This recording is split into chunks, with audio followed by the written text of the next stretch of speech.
we're happy to co-host this event with Mala and with their Celebrity Foundation on the important subject of FGM, which of course has been around for a while. FGM has been around for a long time, but the movement to recognize it as a human rights violation and gender-based violence is growing and becoming more effective. And what we would like to do tonight is to highlight approaches that have worked in eradication of FGM in different societies and as experienced by different organizations and our experts on the panel. So the Code Alliance, just briefly, is a 4-year-old organization, non-profit organization based here in New York City, and we work for gender equality and women's development along the lines of SDG number 5, gender equality, to realize those goals. One of the things we do is we organize events around important topics that relate to gender equality, and of course FGM is at the top of the list pretty much. So I think without further ado, I'd like the other organizations to introduce themselves and tell a little bit about what they do. Who wants to go? Zainab? Yes, I'll be more than happy to. Hi everyone, and thank you for joining us this evening. I know it's a weekday evening, and I want to thank everybody for taking the time from your busy schedules for convening for this important topic. This event is being held on the sidelines of the United Nations General Assembly. And with MALA, the Muslim American Leadership Alliance, we're a 501c3 nonprofit, and our focus is to celebrate Muslim American heritage. And we do that by sharing stories and voices. And to date, we have shared and collected over 600 stories that are archived into the Library of Congress. And the cornerstone of our work also is about storytelling and empowering women that are in our community. We have provided a platform for a lot of survivors to share their stories. We partner with organizations such as the National FGM Network, the New York FGM Network, Sahio, and we have featured stories of survivors in partnership with StoryCorps to continue awareness and advocacy on this issue. FGMC is not limited to one race, one religion, one culture, one nationality, one ethnicity. Rather, it's an issue that needs to be addressed comprehensively. Complex problems or complex issues need complex solutions. So that's kind of the approach that we've taken. And the reason why we've also been at the forefront of continuing advocacy and education on this topic is because in 2017, MALA received 3 calls from young girls that were here in the U.S. that were at risk of FGMC. One of them was in New York, one of them was in Chicago, Illinois, and the other one was in Minnesota. And from there, we've also led the conversation on FGMC on a domestic level at the United Nations Commission on the Status of Women for the past 3 consecutive years. And so our hope is that by continuing to share survivors' voices, people's stories, and amplifying leaders within our community that are working in this space, we hope to continue to make a change, not just on an international level, but also on a domestic level. FGMC has no health benefits, and I'm sure we have a stellar roster of panelists today that I'm very honored to have with us this evening because we have a lot to learn from them. So please feel free to ask questions, and I want to thank them for their time and their expertise in educating us. And again, once again, thank you for joining us. And now we have Patricia from There's No Limit Foundation. And I will welcome our co-founder, Eradicate.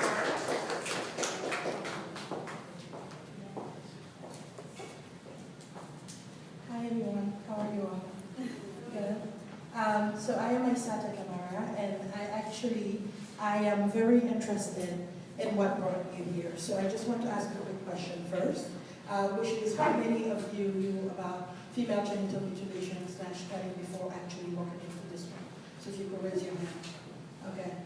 So this is good because this means that when we're having the conversations, we have some baseline knowledge here. First, I want to thank you all for coming. As I mentioned, I am the co-founder.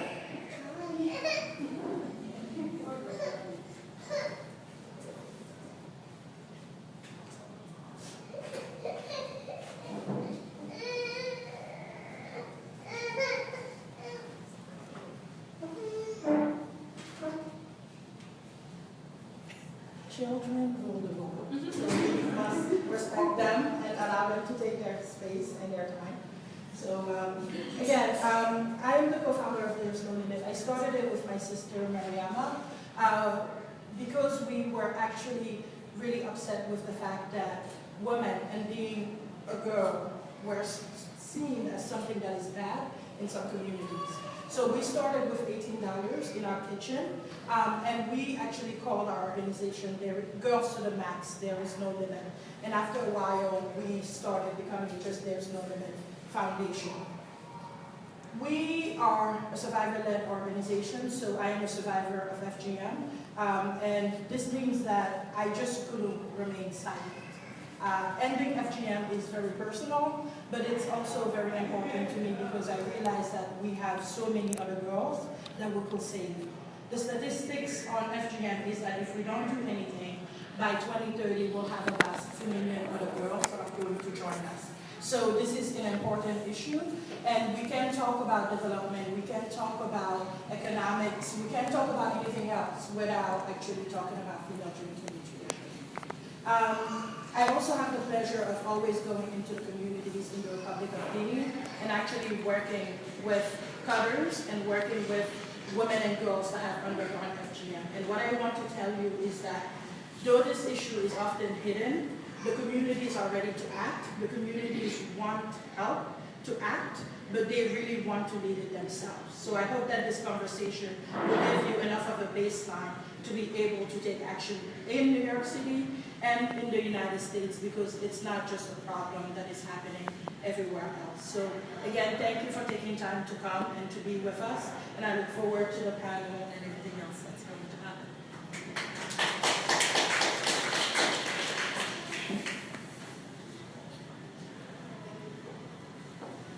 So now we'll just play an audio clip from Marla, and then we'll show a clip from a documentary that highlights the work that we do under FGM and the Foundation. So first, I'll play the audio from Marla.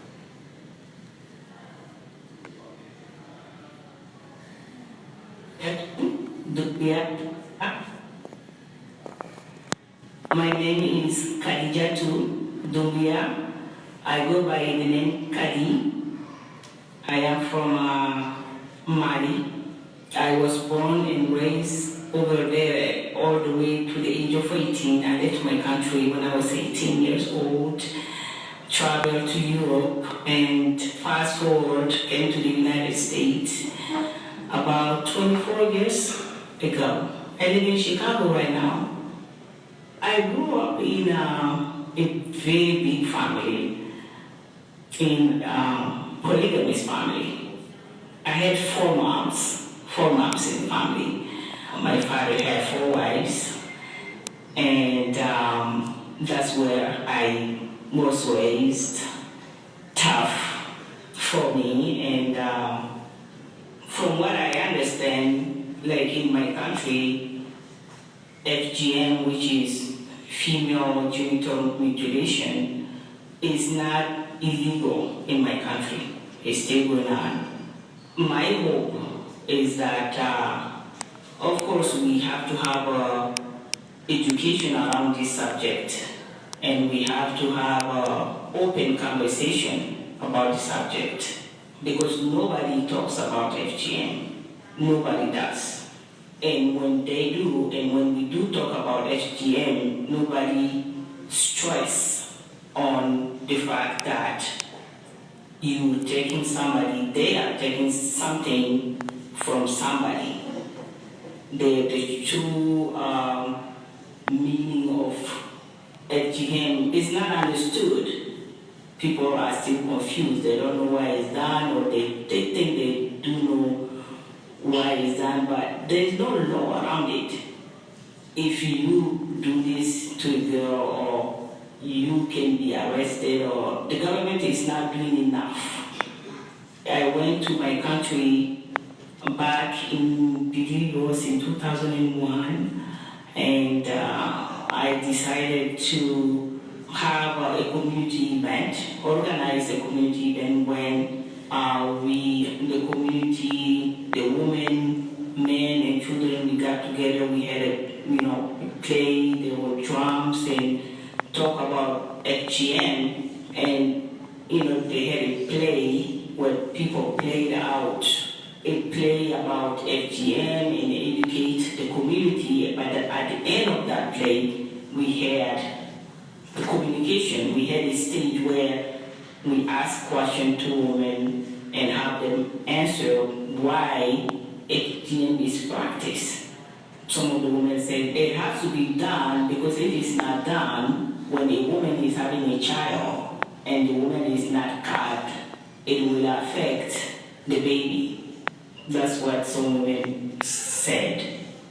But some other women said, well, we thought it was good to practice this, but now we are stopping the practice. So I am not sure, this was years ago, I'm not sure, I'm not 100% sure if they practice what they are saying. If we can find a way to educate people about not only the physical pain, because I don't remember my physical pain, the psychological pain that it stays with you forever, ever, until you die.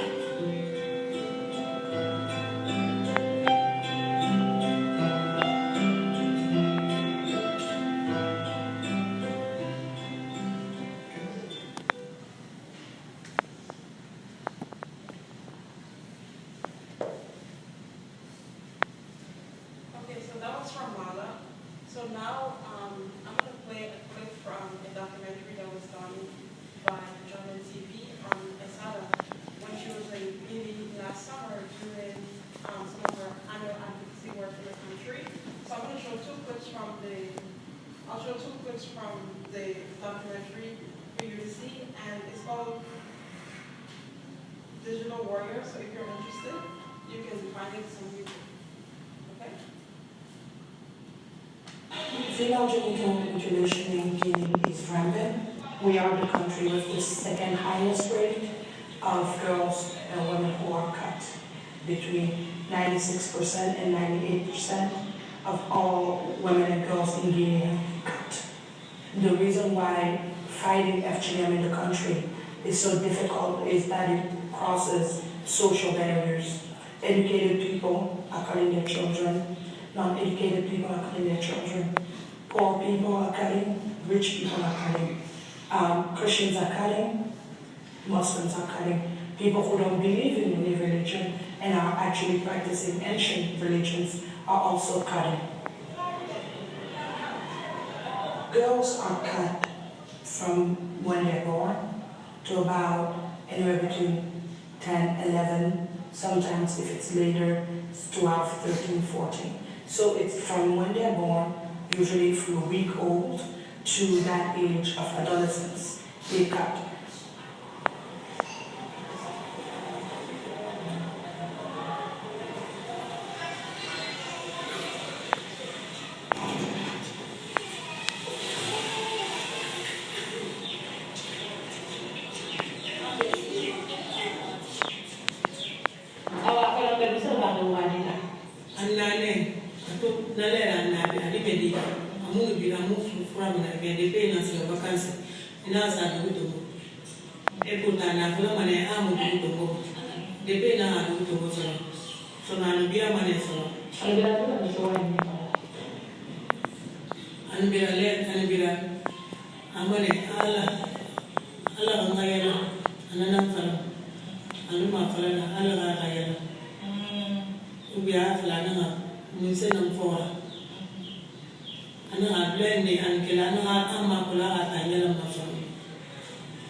There is Little Foundation was started in 2008 with my sister Mariama, Mune Kamara Petrovitz, and myself. We started it with $18. So with $18 and a dream, we knew that we wanted people to have dignity and to be able to help themselves. So all of our programs are based in communities. We work with locals, and we do microloans. We give women and girls the opportunity to have economic mobility, to own their own businesses, to take care of themselves.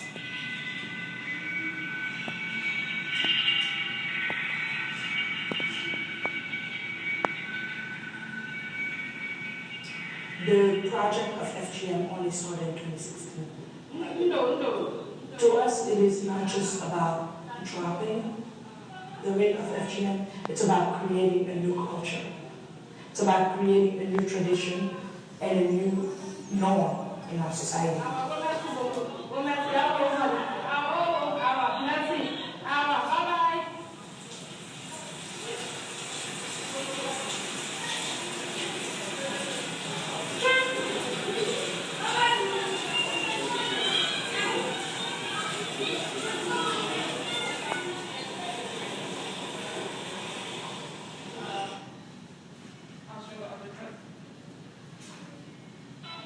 What we are doing is to remove the secrecy around the cutting. So we want people to be able to understand it so that they understand that, one, the cutting is not necessary, so we are doing alternative rites of passage.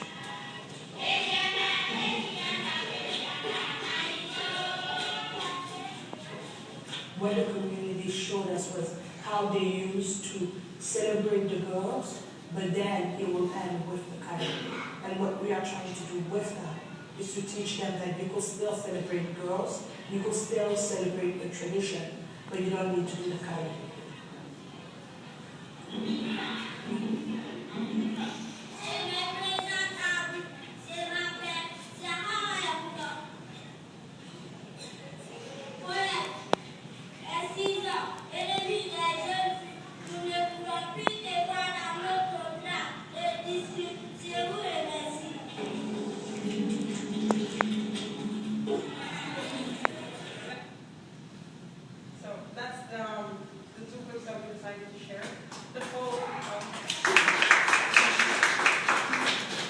Documentary is on YouTube and it's called Digital Warrior. So we will pass it to Hannah, who will just introduce the next part of our program. Okay, so we're going to collect our panel here in the front, and I'm sure we will have an interesting discussion because you'll find collectively an enormous amount of knowledge about FGM around this table. So do you all, the panelists, can you come up front? Natasha will be the moderator, Natasha Johnson, and we've got Mariama. I don't know if it matters what order you're in. Deborah Oppenheimer, and Patricia. And Zainab, are you a panelist as well? Yeah.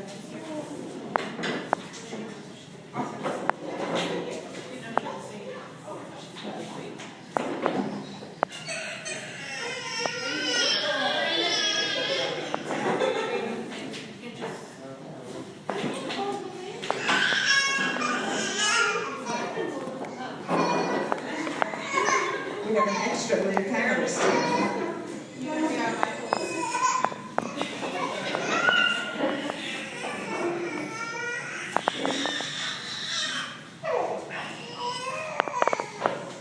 So, actually, these ladies are very accomplished and they have very long bios, so we decided to print them up for you so you have them on your chairs. So I'll just do a very quick sort of summary, which probably doesn't do them justice, but just to get on with the program and leave more time for their presentations and for your questions as well.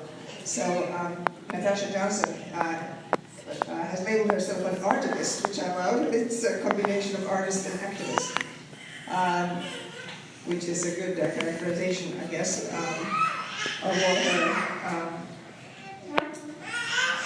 activities as an advocate, also as an academic, as a legal mind, with legal training, and it seems to me a lot of active community activism, and particularly surrounding FGM and other gender-based violence issues. And she has an organization, a nonprofit called Globalizing Gender, which I'm proud to say is a CODA partner as well. And with some recent initiatives in New York City, which we hope will go forward and bring this issue more to the consciousness of people in New York, because this stuff happens in the U.S. as well. Dr. Deborah Ottenheimer, next to her, is my longtime colleague in many respects, and a great human rights, women's rights activist, and an OBGYN, so if anyone has any technical medical questions, she can answer them all. And she has just recently started working at Harlem United and is establishing a clinic for survivors of FGM, which I believe is the first one in New York City, actually, and something that's going to be very much needed. So please refer people to Harlem United.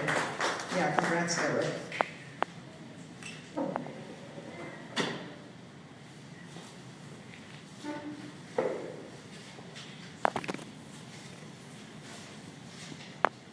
And next to Deborah, we have Patricia Mars, who you've already heard from There Is No Limit Foundation, and she is the Director of Communications and Partnerships. This organization is also here at CSI now, and Patricia has experience in economic development, education, and work in ending gender-based violence. And she runs the social media advocacy campaigns on this issue.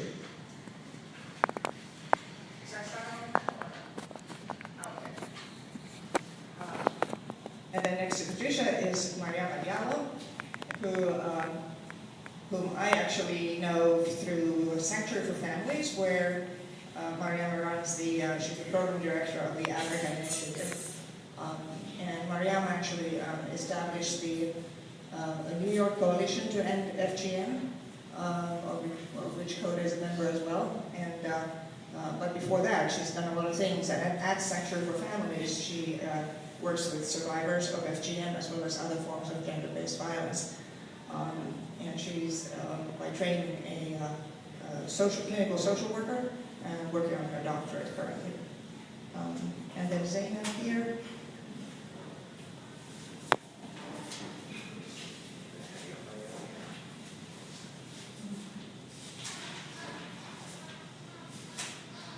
So Zainab is with Mala, as you heard. And she is a therapist with a master's in clinical psychology, and apparently also a painter and human rights advocate. Born in the U.S. to Asian immigrants, has been an activist for a long time. Zainab has written a lot about gender-based violence, and it appears to me she's a great communicator, appearing in all kinds of media, which I'm sure is something that we need very much.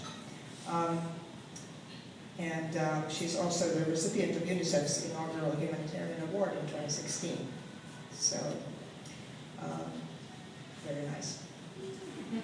I think I'm going to pass this on to Natasha now, and we can start with some questions. But we do want this to be interactive, so prepare your questions. Thank you all. Good evening. Can everybody hear me? Yes. Okay, perfect. Welcome again. Thank you to our hosts, to our organizers, to all of you for showing up. As mentioned, we do want this to be interactive. This is going to be a conversation mostly with folks in the room who already have some sort of sense of what the issues are, and then also with the folks who are on the panel who are deeply engaged in the work. And the goal is really to sort of have this be, in many ways, a conversation where you are learning from the folks up here, and we're also learning from So it's really designed, if the spirit moves you, and you have a question, concern, or comment, don't wait, don't sit on it. You're more than welcome to sort of pipe in and let me see your hand, and then we'll make sure that your voice is heard, and that, we can generate this conversation so that it's not unilateral, and that it's really this sort of something that we get to generate together. And hopefully we walk away with new ideas, new concepts, new tools that we can either modify in our own worlds and in our own work or replicate. Sound good? Okay, we have a guest panelist. Right, because it's super important to make sure that we have males engaged in this work, right? Because we know that this doesn't get done, right, with just one gender alone. So this is exactly how it's supposed to be. Okay, so what I'd like to do is, what we'll do. There were two mics. Did one disappear? It's supposed to be. Oh, for the audience. We can use it. Okay, so we'll just do I this. speak so loud, I don't think you might get it. We'll figure it out, but maybe just leave it here, and then if somebody has a question, just shout it out. Because I think it's more helpful to make sure that your voices are amplified. Oh, okay. Right, and so what we'd like to do is, I just like to start with a general question for everyone, and anyone is welcome to answer initially. But really just thinking about, how do you sort of, think about the work of working in on the issues of female genital mutilation and cutting, and then how are you drawn to this work to work along in this field? Start.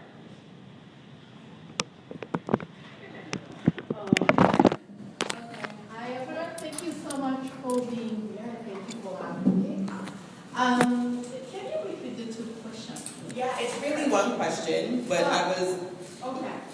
verbose. So let me consolidate. Okay. Really, the question is really about thinking about how and why you were drawn to the work around specifically working on the issues of female genital mutilation and cutting. Okay.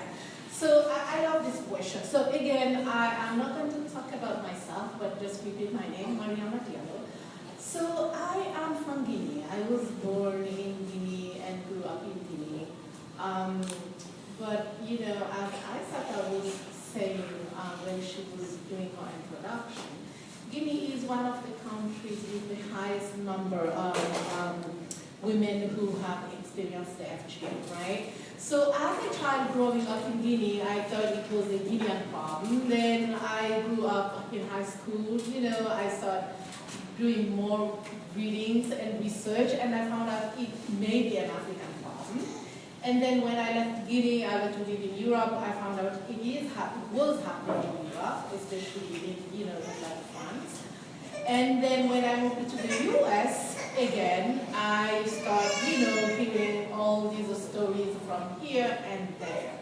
That was happening here, or children are being sent outside of the United States for the purpose of FGM. And then I started working at Sanctuary for Families. That was in 2006. Then I started going to the community to do a lot of outreach. But at Sanctuary, we had a very high number of clients who are immigrants from countries that practice FGM.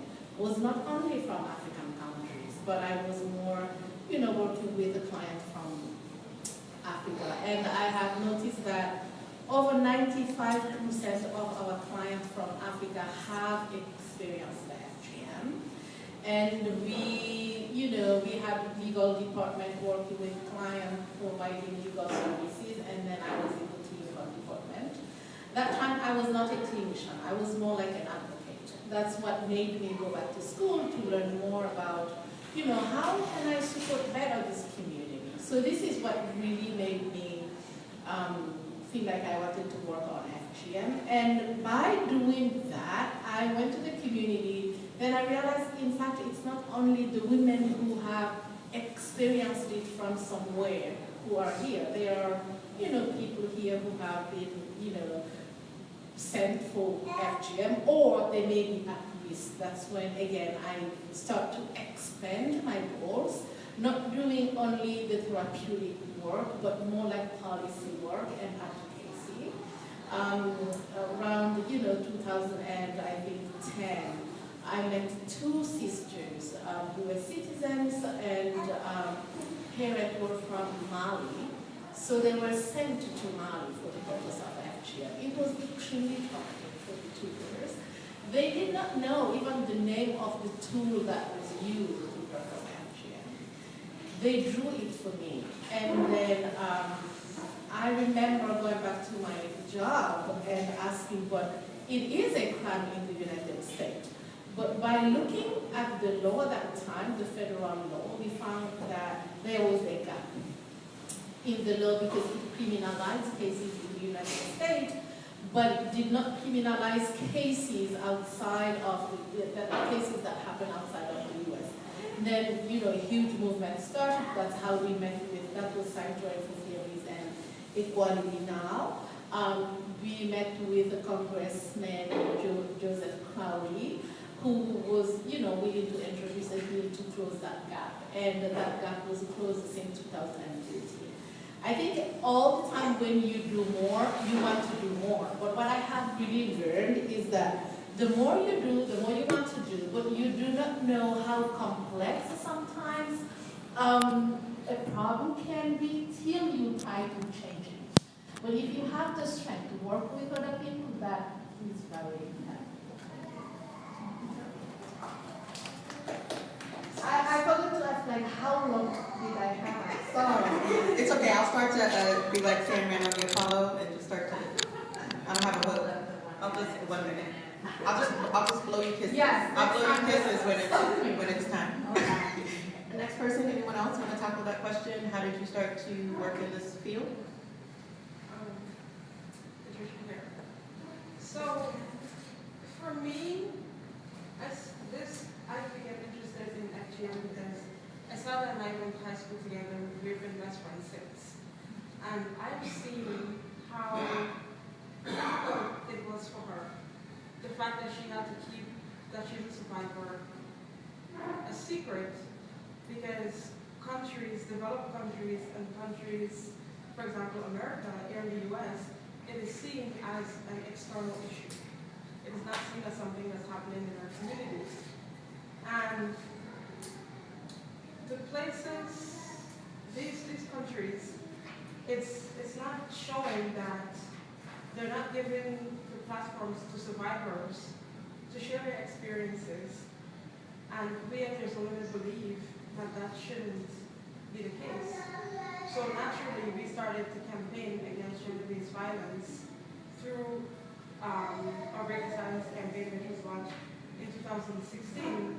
And that campaign, it rallies people all around the world to speak up about all the different forms of gender-based violence and work towards ending it. Thank you. Should we just keep going down the line? Okay, great. So my route to the field was a little bit more circuitous, but I am a first-generation American, like you. And I grew up in a family that was marked by a lot of abuse of the women in the family at a lot of levels. And I always knew I would work with female trauma victims and women who were immigrants. I ended up in medicine for a whole host of reasons. And I was a resident here in New York City in the 90s, and that was where I first bumped into FGM. At that time, there was a large Somali population that had been resettled in New York, and they were coming to our clinic, and we had no idea what to do or what we were seeing. And then we couldn't find out. There was no information. The only person in New York who was talking about it was Ahid Tubia, who's an OB-GYN who's at Columbia, who's now back home in Khartoum. And I went from there to working in the South Bronx for quite almost a decade. And because I'm a native French speaker, my clients were largely the West African community, and so I kept seeing it over and over and over, and there was no information. American doctors, American healthcare professionals don't know how to talk to women about this issue. They don't know what to do when they see it. They're shocked, they're appalled, they're very judgmental. And then I started to realize that this wasn't just about the cutting, but also about the the status of women in general, that most of my patients had suffered many other types of abuse, including forced marriage and child marriage and domestic violence. And it spoke to me. So I kept doing that work in the Bronx, and then I started working with Yana, doing forensic evaluations for asylum seekers and working with the Medical Legal Partnership in that way, and learned even more what women were suffering in conjunction with this practice. And that kind of led me to pitch my idea of a multi-specialty clinic to support and treat survivors in New York City, where we have more women than anywhere else in the country, but no direct multi-specialty services. And Harlem United took me up on it. So that was 3 weeks ago that I just started there, and we are in process. So I'll keep it. I have almost two trajectories of how I kind of came to this space. This is right after graduate school when I was counseling women, survivors of gender-based violence, and I came across in Chicago, a large number of women that were coming through our doors for post-traumatic stress disorder, PTSD counseling, and grief therapy, and there were survivors of FGMC. Now, I had no idea what this was. This was before social media. This was before we could be connected through digital media groups or support groups. So at that time, it was very difficult because I didn't know what the issue was. I had to research it myself. I had to see what it was. I had to read about it. There really wasn't the kind of support. There was nothing there. And when I turned to my own community for help and support, I was very surprised at how A, rejected I got, and B, how ostracized I was also looked at. Like, why are you bringing this up here? So I realized how important it is for women and survivors and anybody, like, to be able to share their narratives, their stories. Fast forward with MALA, the Muslim American Leadership Alliance, we have that open platform for women to share their stories. But in 2017, it was kind of like a hard hit in the gut because we received 3 separate phone calls of young girls at risk of FGMC. And when we looked up where to report this, it was like, where do we go? It's like Department of Justice number on the bottom of a page and an FBI resource number, an 800 number. And this is just back in 2017.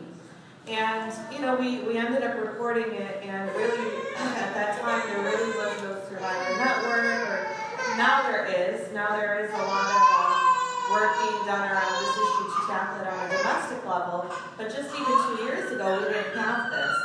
So for us, as a Muslim American Leadership Alliance, it is our job to promote gender equality, to provide support for our community members, to provide that kind of resource and that platform for anybody that, hey, this is where I can turn to for help, and this is where I can go to for support. Thank you all. It's so interesting how, you've all had these very different pathways, but have ended up collaborating in many opportunities and working together on this issue. And I think that's exactly, hopefully, the message that we'd like to send if you get that part already. That at the end of this event, if there's someone in this room that you don't know, this might be a great opportunity to sort of just introduce yourselves to them and see how you all can start to work collectively and multidimensionally on starting to address this issue. So, hey. Okay. And so what I'd like to do, because you all are coming from really different fields, is to sort of pick your brains individually, sort of like with respect to discipline around some of the approaches that you take to address FGMC. And again, this doesn't let the folks who are across the room from us off the hook. If you have questions, concerns, or comments, we want to hear from you as well. Anybody willing to go first? Hot seat, number 1? Okay, beautiful. Mariana, you move first. I'm also a professor, and that's what I do in my classes. Whoever moves first, you're in the hot seat. So my question to you is, as a social worker, why do you think it's important to discuss the mental health component in conjunction with working on issues of female genital mutilation and cutting? Yeah. So, I turned it off, sorry. it's off. It's off. There's like a cushion. Better? So I think on the video from Mala, the woman from Mali spoke about, she may not remember what happened, but the psychological impact is there. So because we know FGM may happen to, from 0 to most of the time 10 to 12, like what I mentioned. So let's say you have a survivor who went through FGM, at age 1 or even before they turn 1. They may not remember what happened on that day. So the incident that happened, it's not in their mind, but it's the long-term psychological impact. This is what they bring into it, right?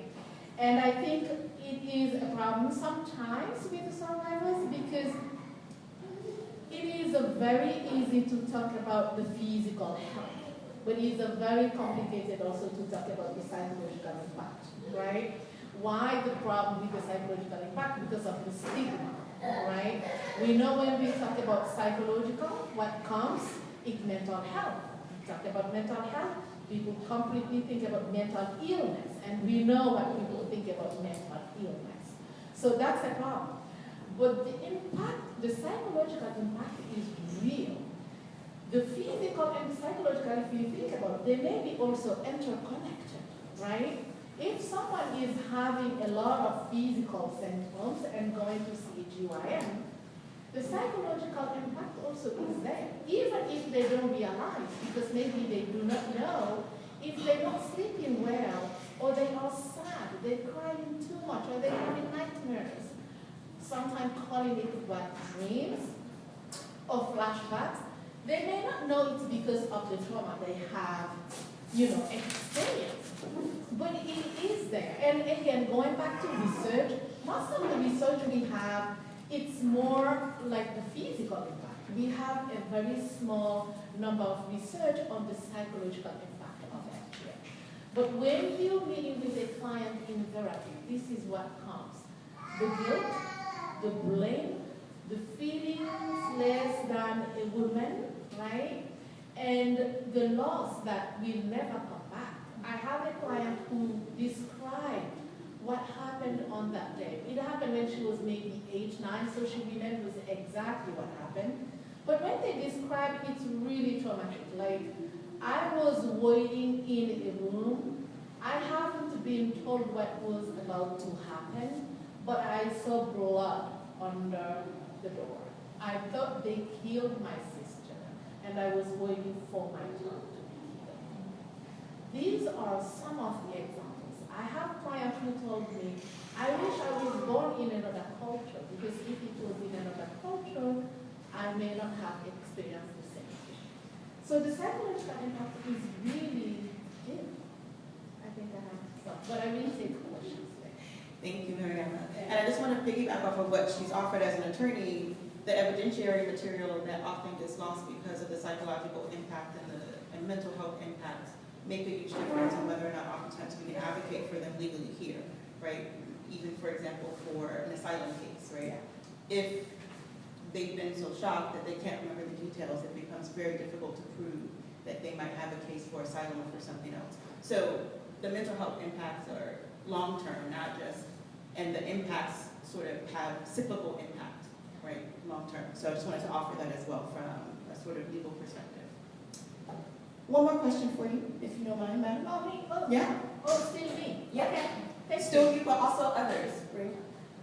Yeah, you absolutely can, if you have something you want to offer. Oh, you want to add? Okay. Thank you. Because I am not a mental health person, but nonetheless, I would say that I don't believe there's a mind-body duality so much. They're very intertwined. So the service that we're developing is also in concert with mental health, so just to put it out there. But my patients who come in and tell me that they never want to have sex with their husband, or that they always have pain, they don't really know why. They don't draw all the lines together. They may have been exposed to intimate partner violence because a culture that allows girls is going to be fairly permissive about other types of human rights abuses. So I think they feed on each other because fear impacts your physical being as well as your mental being. Stress is a very powerful driver of illness. And they're really, I think they can't really be separated. And then to the asylum piece, it is huge, actually, that people don't remember. And one of the reasons that we often work together on cases is when you see the physical evidence, sometimes the psychological can be revealed. Thank you for that, Deb. And so I think, and this is not necessarily just for Mariama, this could be for everyone on the panel, but we'll start with you. And just thinking about what are some of the better practices. I hate to use the word best because as soon as you think you have it, there's something else out there, right? So what are some of the better practices that we can think about incorporating, right? And thinking about how to sort of use mental health as a tool towards advocacy, working with families and experience FGMC. Yeah, I think I myself don't like to use a lot of best practices. Yeah, it's a scary word. You keep on a scary. But if we want to really be able to work with women who have experienced the FGM, or even girls who are at risk, girls and women who are at risk, trauma-informed is so important. And when I say trauma-informed, it's not just about the psychoeducation around trauma. Of course, as I said before, there are sometimes survivors who do not understand the concept of trauma, and it is very challenging to connect their experience with the way they feel, right? But again, trauma-informed is really has been helpful in my work with the client. When I say trauma-informed, it's really looking at the client, or like each client, like specificity. Is that how we say it? Close enough, we got it. Of each client. So if I have a Muslim client who's coming for therapy, I know Friday is a very important day for that client. I will not schedule her for therapy on a Friday because I know she will miss her prayer or she will miss my session, the session she's having. If I'm looking into food, because again, when we're doing therapy, it's not only tell me how you feel, I'm listening to you. It's looking at the individual from a holistic way. Like from a system theory, right? When one thing is not functioning well, it affects the whole individual. So I have someone coming to me for therapy because they are not sleeping well, but I have to find out if they have housing, they sleeping well, or they have food, they have clothing for the client and the children, right? So I see the family as a whole. So if I have someone who doesn't have food, of course, or trauma-informed, I can focus on tell me how you feel, while that client doesn't have food at home. So, and again, interdisciplinary work is very helpful. I'm a clinician, but I have to work with attorneys because, as Natasha mentioned, it may be asylum cases or something else that the client may need, right? I have to work with GYNs who will address the physical need of the client. I have to work with case managers and maybe sometimes even schools, like elementary schools, because my client is coming for therapy, but the kids are having problems with their own, like schools, they have their own problems. So if we want to talk about best practices, we have to think about the individual as a whole and think about what can we do to respond to the need of the entire family. Yeah. And again, languages is very important. If we don't speak the language, now, New York, we are really lucky to have language line. We can always call, but that is not in therapy. Case management, we can call to get information, but in therapy, we cannot speak the language. Thank you. Anyone else on the panel want to speak to that? I'll quickly talk on it from a Muslim community organizing perspective. It's extremely important that we have what is like a platform where people can openly and honestly ask questions without taking offense. There's a lot of division amongst groups, and while we don't really practice FGMC, it's called Kakna, it's just a nick, versus, oh, well, this is a sub-Saharan African problem. So there's a lot of tension, I think, even within our communities to talk about this issue. And if we can't have a conversation about it, then how can we actually address it? So that's really what what I feel like is the most important thing, and that goes across any organization or all groups, anybody that's working in the space of gender-based violence. You have to be able to openly talk about these issues, as uncomfortable as it may be, but that's the only way to stir change. Thank you, panel. And then sort of piggybacking off of that, I'm going to do a lot of that, piggybacking. Right, thinking about how we expand this discourse even a little bit more, I think what Mariama said was that, thinking about what it means to sort of approach this issue from a systems perspective, which is, I think it often occurs to folks as, oh, well, it's just affecting one particular body part, but we get that, right, this is about addressing that person as a complete and whole human. And in thinking about that, then we want to turn to death, right? Ding, ding. Right? And start to think about, and you may have spoken to some of this already, and I think also the audio and the excerpts that we saw of the documentary also speak to this a little bit, but there might be some other things that you want to shed some light on around how FGMC affects, women's sexual and reproductive health, right? Because I think that oftentimes people sort of get from a very surface issue, oh, this is something that can be impactful, but I don't really know that folks really get what some of the long-term, lifelong issues are.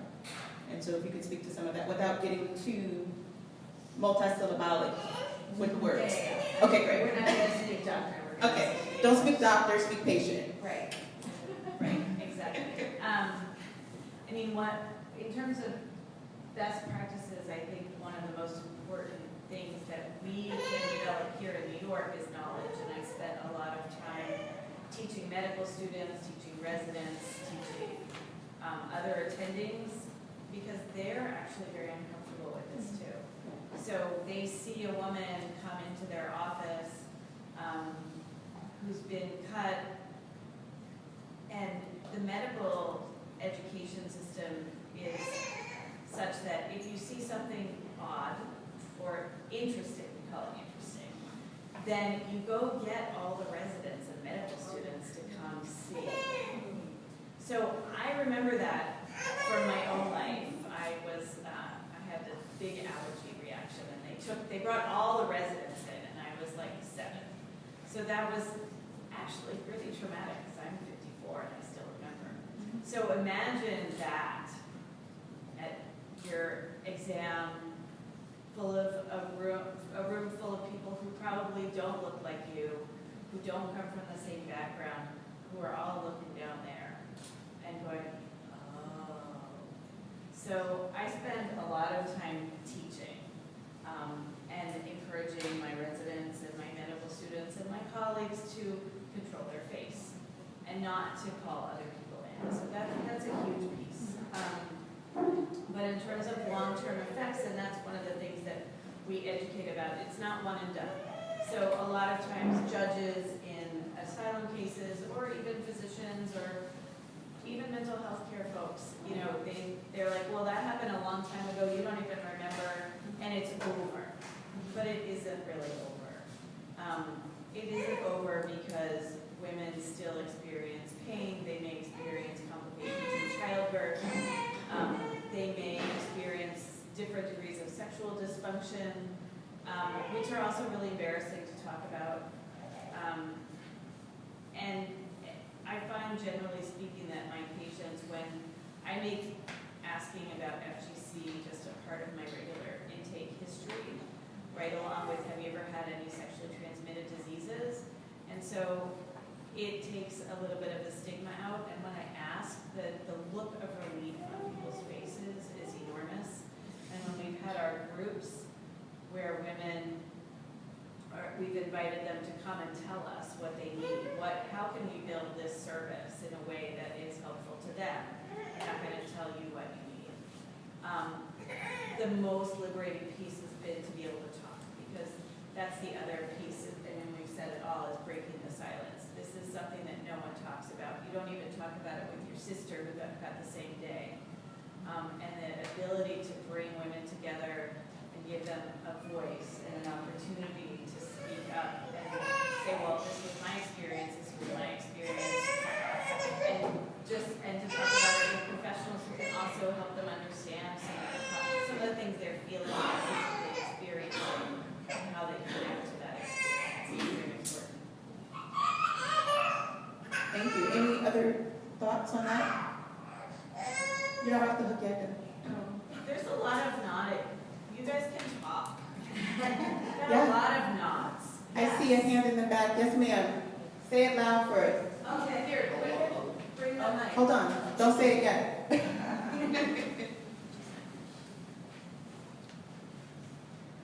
Good evening, I'm Candy Sierra. I just want to say that you're a doctor, right? Yes.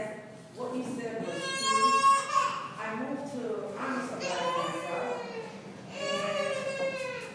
and I moved to America in 1982, and you don't hear about it then.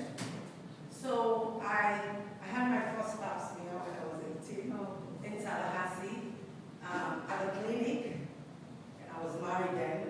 So I came here to join my husband, and when I went in the clinic, I was shaky because I've never had doctors really look at me down in my vagina area, you know? So I was really shaky. I didn't want to go on the bed. I didn't know what to tell them, but I had to get the pap smear because I wanted to go to school and I needed that. And so when the doctors went in and they saw it, she was like, what happened? Did you have surgery? Before I know it, a lot of doctors came in and I was so ashamed, I was shaking. I said, I will never, ever, ever go to the hospital again. I cried. They didn't know, and I told them it's part of my culture. They did it to me and my sisters. And then I went home, I told my husband, I said, the worst thing happened to me today, and I'm never going back to see any doctors because apparently they don't know about us.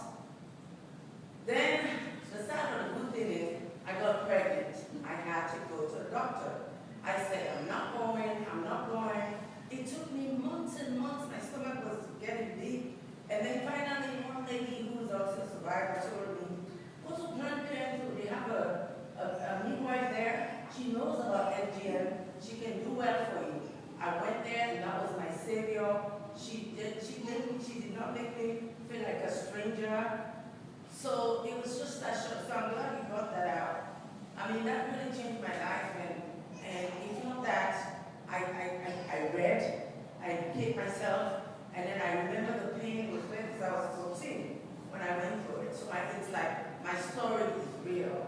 So if it wasn't because of that lady and just reading and educating myself and people like you fighting for us so we can eradicate and change this thing, I probably wouldn't be comfortable going to anybody again to look at mine. So I think it's a good thing. You know, teach them, and let the person know that you want that. For me, because I'm empowered now, I've learned, I want doctors to see it. I want the world to see it. I want people to know so we can stop it.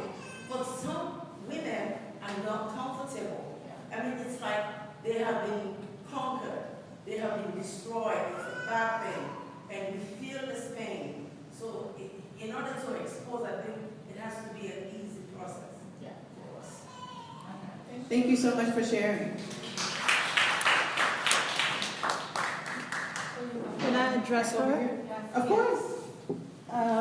Okay, so I'm not on the panel, but first of all, thank you for breaking your silence and for talking. Because as a survivor, I know that when we're in rooms, it's never easy, right? But what you've said there is very important because that's the same exact thing that happened to me. I also went to a gynecologist and had a bunch of people looking at me as if I was a medical experiment.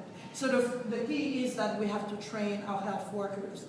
But what I also want to address is the fact that you said that some women, they feel like they've been conquered, right? And they feel like they want to give up. And the key thing is that we as survivors, we're at different levels of understanding what's happened to us, right? I've been doing this for over a decade, and some days I'm happy to tell my story. Other days I can barely watch the documentaries that have been made about me. So that is where you and I, we come in. We have to be able to continue the fight, to continue speaking up for them, so that one day they could also actually get up and do the work.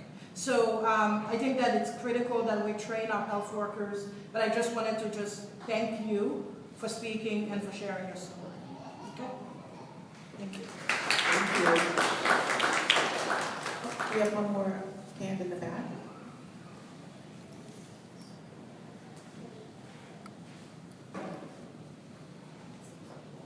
Hi everyone, I'm Brianna Johnson, and I am looking to create a nonprofit organization about sex education and just teaching the masses about that. So my question is, you kind of talked about this a little bit, but more in the medical field.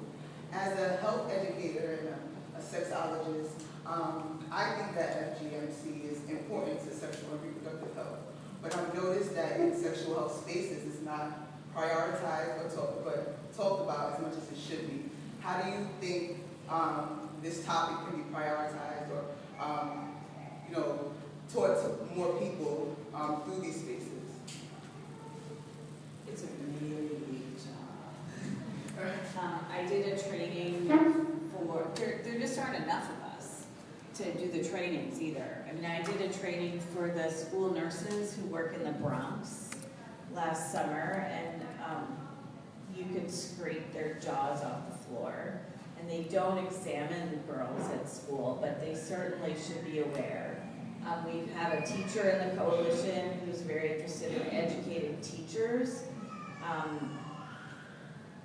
I'm going to be doing a training for ACS. It's very slow in coming. It's really uncomfortable. Americans don't like to talk about sex. Right? We have a really bizarre relationship with sex. And so when I walk into an undergraduate classroom and I say penis and vagina, they go, what? So I think it's all, right? We don't talk about sex, so it's going to be hard to talk about this. And I just think the more we talk and the more we educate our educators and our medical professionals, the more comfortable we're going to get with the language. That's what people come up and ask me a lot is, well, what am I supposed to say? What do you call that? How do you talk about it? Because mostly when we're uncomfortable, we don't mention it. I've had a lot of patients who have had your experiences, but I've had a lot of patients where their doctor didn't mention it. It's like, how did you miss that? And you're not going to mention it. You would ask someone about a scar on their abdomen, what kind of surgery was that? But this makes them uncomfortable and they don't even ask. So I really believe in the power of education to sort of normalize the conversation, not the practice.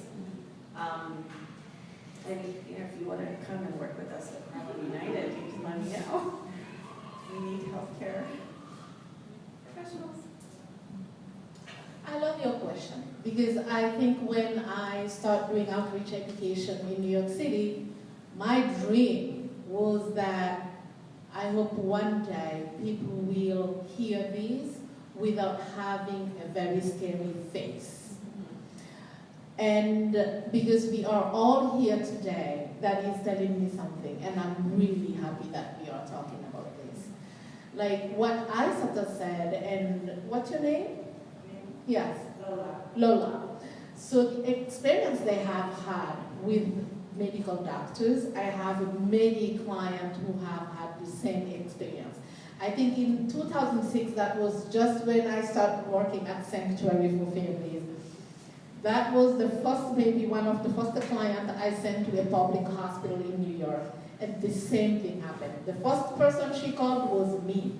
So now, guess the guilt I had. I went home, I blamed myself because I put myself into her shoes. She didn't want to see a male, GYN. They forced her to see a male. And worse, the whole intern group, they were all males and young boys. And some of them could have been maybe some of her children because she was older than me. Doesn't mean I'm older than right now, so. But it just to tell you where we started. So my first training was into that hospital, 2006. At that time, Natasha was working at Sanctuary for Families. But that was the first hospital I went to train and who I targeted GYNs. I didn't tell them a lot about FGM. I just told them a few things, but you had to see the face, like, oh my God, this is happening. But now people know it is a universal problem. It's not only happening somewhere. We know it is happening here. You all know about the Michigan case that just fell apart. I hope you do. But it is happening here. So I think with outreach education, this is where we need to, again, work harder, make sure people are educated about what is this. And again, how can we meet the need of people who have survived? That's, part of the conversation. Yeah, thank you. Before you ask for a question, I just also wanted to add to that thinking about, I think some of the folks that also need to be in the conversation, they need to be as young as possible. Yeah. And I say this even to parents when we're not even talking about issues of female genital mutilation and cutting, even just talking about even how to identify body parts. So whenever you're starting to have that conversation around identification, that's the perfect time to start to have this conversation around good touch, bad touch. It's also the perfect time to have a conversation around normalizing FGMC, right? Because that's when they're starting to raise awareness. And I think whenever you can do that, that's when this issue starts to become a lot more normal, right? And people aren't as icky. It's not as icky, right? Because whenever it's around women and young people and black and brown people and people who you think are of a particular different race or religion or socioeconomic status, then it gets weird. And people just get weird, and then when people get weird, they don't know what to do. So don't be weird. Okay. May. So the question I have for you is, for a long time we thought it's a problem back home, back in Africa. I'm originally from Egypt myself. And I get a feeling now that there is more readiness to talk about it in these countries and try to deal with the issue. What we are dealing with here in the US is that there are lots of people who don't want to admit to it because it's probably illegal, who feel that they are the odd one out. So my question to you is, working on this here in the US, do you find it to be more challenging? Do you find more pushback? And how do you get through to these communities that don't want to talk about it and want to deny it, lest it is also legally a crime?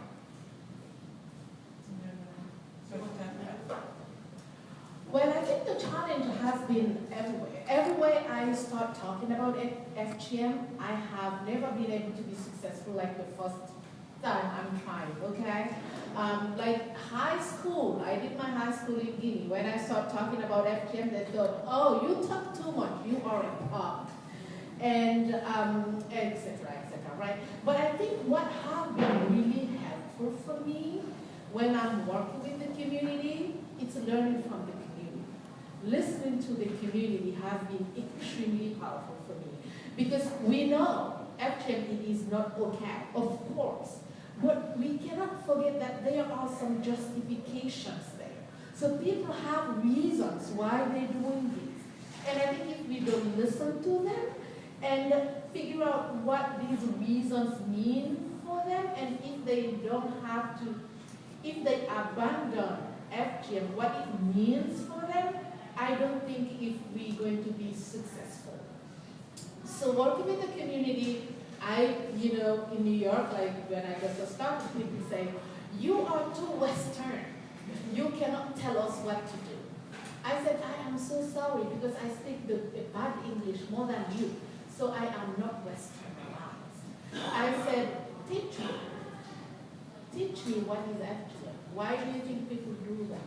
But again, when people do that, do you know what the consequences are? Some people don't know about any consequences, in fact. But this is when I pitch in. I said, this is not from me. This is from research that FGM can cause this and that and that. Some people then can listen and really be part of the conversation.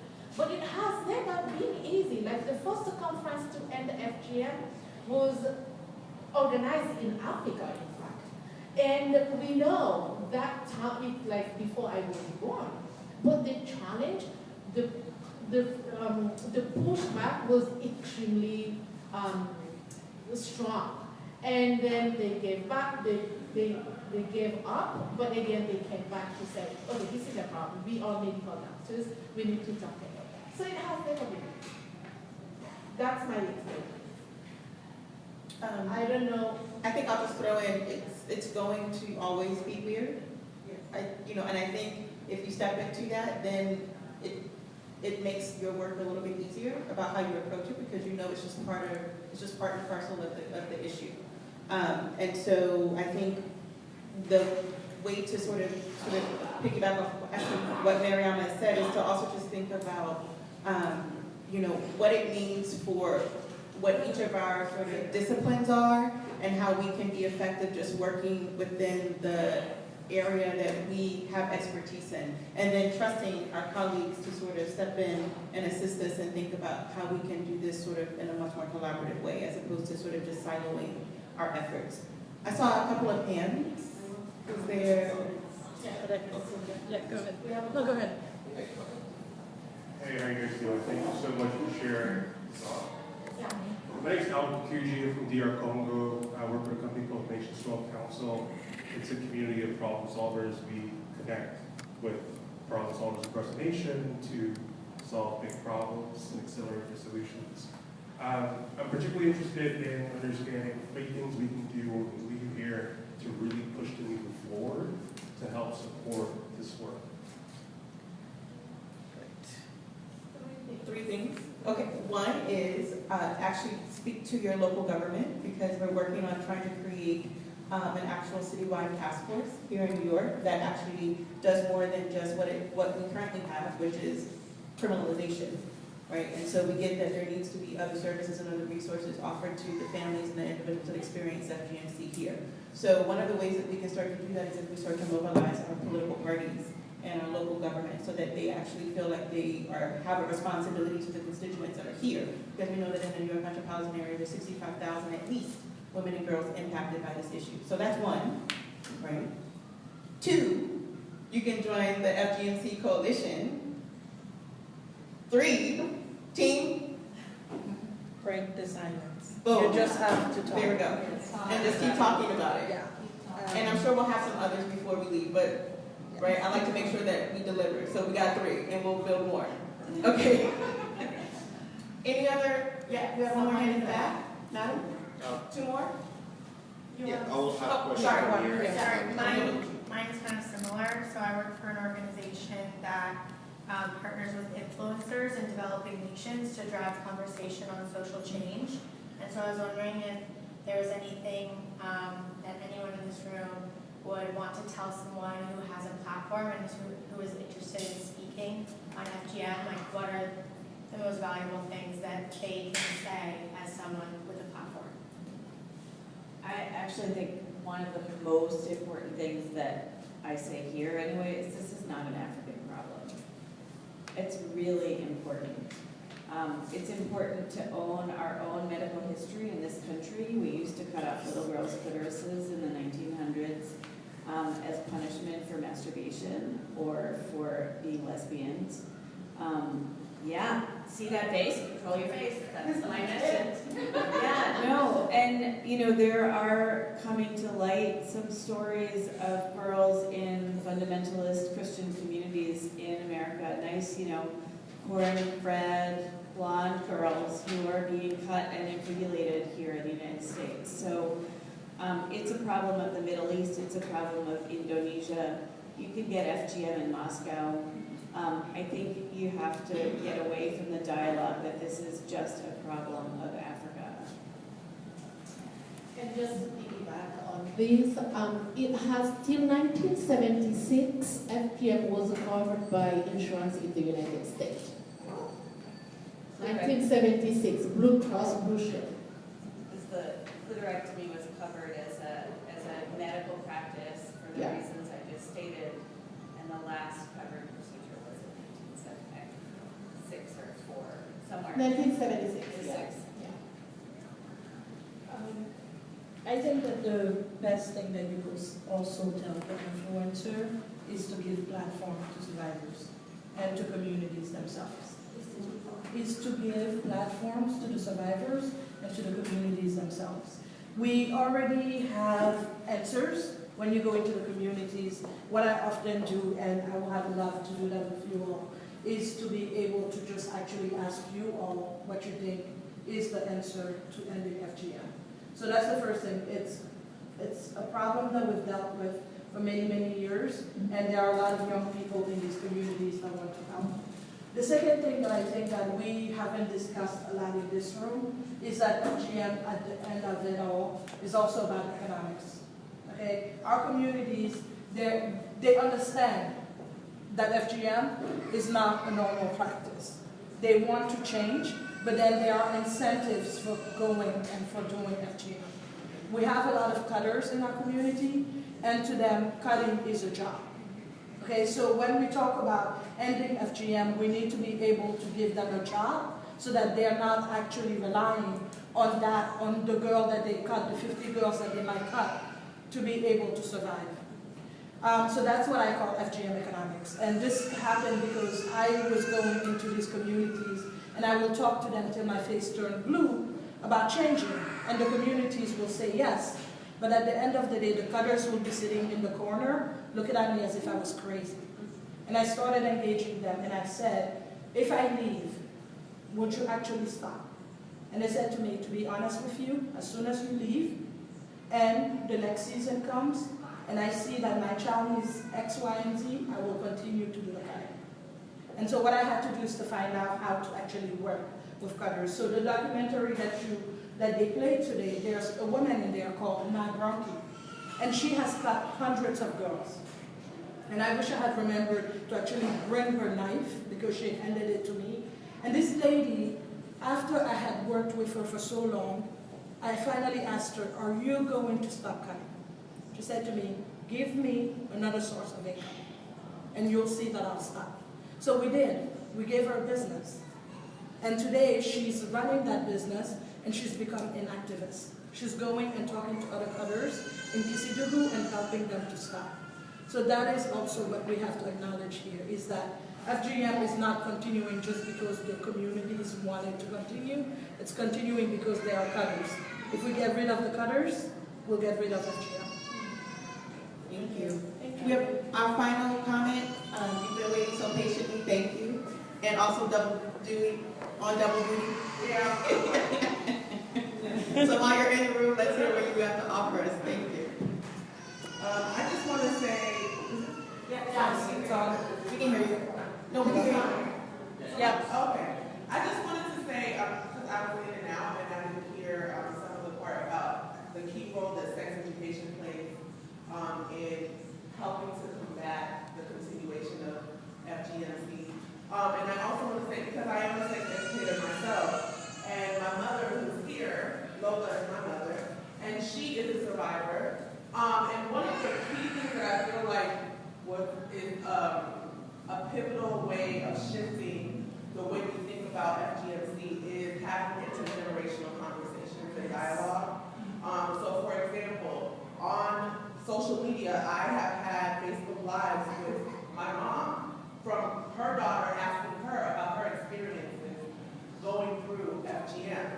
And that was like the way people responded, because I think a lot of us, what I've been hearing a lot is like young people, we gotta get young people. But young people can't come on board without the stories of the elders. Like, the elders have to be able to talk to the young people about what has happened in order for it to really shift.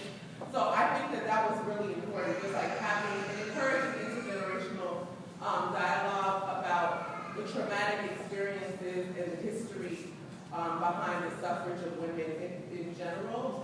So I think that was really pivotal, and I think that's something we should encourage ultimately, like mother-daughter conversations and beyond. Thank you for that. I think it's super important. It leads to that community conversation that we were talking about earlier, about thinking about how to really sort of capitalize off of that and looking at the intergenerational wealth that comes from having those kinds of powerful conversations. I did say you were going to be the last comment, but I lied because I see one more hand, and then after that, it'll really be our final comment before we close out.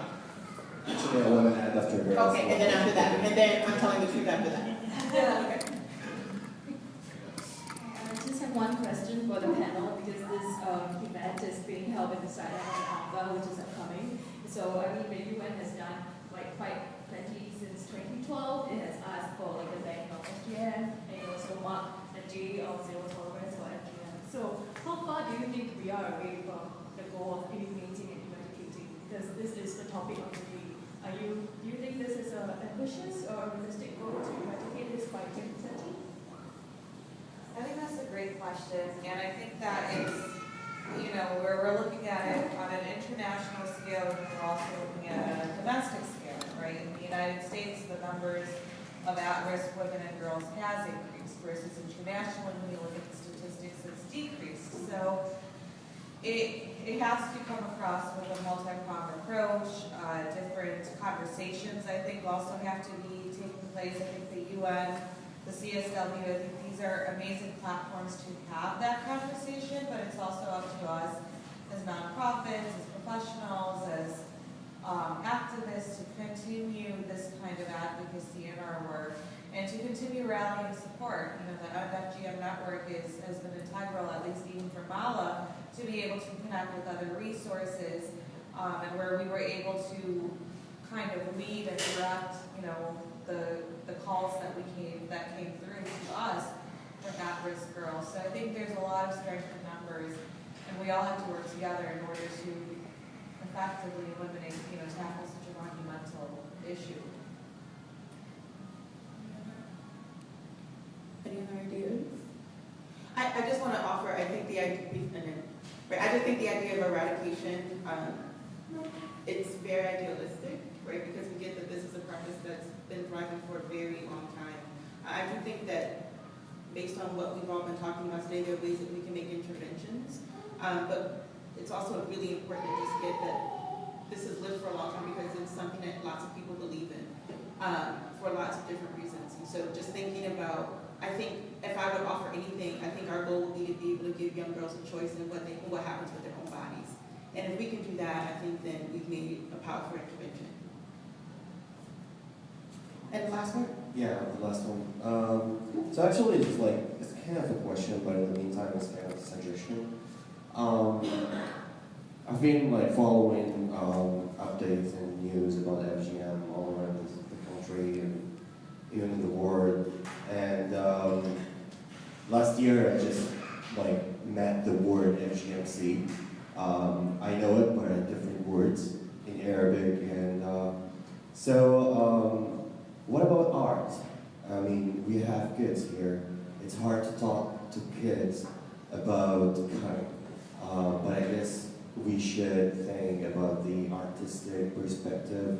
And yeah, I mean, is there any thoughts or some initiatives that started already to educate these kids through art, through small stories, books? So yeah, that's kind of a question. Well, I can throw in a couple things. Part of the reason why I call myself an artivist is because I'm also an artist, and I use art as a tool towards activism. And so I have a photography and project that's called the Blind Spot Project, which looks at ways to re-portrait and reimagine survivors of FGMC as warriors. But the idea, their warrior characters come from them. So asking them to reimagine what they could be and what they are and who they are in spite of what might have occurred to them. And so, and that doesn't cover things. The reason why it's called the Blind Spot Project is because I think oftentimes this issue really occurs to the masses, as in the blind spot, right? It's not an issue that occurs next door to me, it's not in my backyard, it's not me, it's far off, it's really far away. But we get that these folks are our neighbors, they might be even ourselves, they're our colleagues, they're our students, right? So it's about really sort of changing that and shifting that idea, but also really thinking about how art can be a tool. Every time I show one of those portraits, folks want to have a conversation all of a sudden, where they might not want to have a conversation with me at a table around what those issues are and what those interventions could be. So there's something really powerful about giving people a way to sort of think about something differently, and art tends to be a place where people can right, sort of explore and play that doesn't often we don't give ourselves permission to be able to do even in this kind of discourse, even though we have it, right? And so I just think that that's only one example. I'm sure there's a multitude of others, and it doesn't necessarily have to be with young people. I don't do this project necessarily with young folks unless their parents have given me permission. So most of the folks that I've covered so far have all been adults. They're over 18. But there's something really powerful about being able to really sort of allow yourself to shift the way in which you're thinking and give yourself access to thinking about something differently. And I know that there's some folks here who can probably speak to what it means to have the power of story. So, yeah. So I have been using art in therapy, in fact. It could be with the children and it could be also with adults. Children, it's like play therapy. Art therapy is a very easy way for them to talk about the trauma. But the adult, it's when we use art when it is very difficult for them to talk about the trauma. So they draw it and then we talk about the drawing, right? It has been very powerful. There is a very specific treatment modality that we call TFCBT, trauma-focused cognitive behavior therapy, where you work with a survivor of trauma, and then the process is really the part of the narrative, and the narrative can be through drawing or writing, so it has been very successful.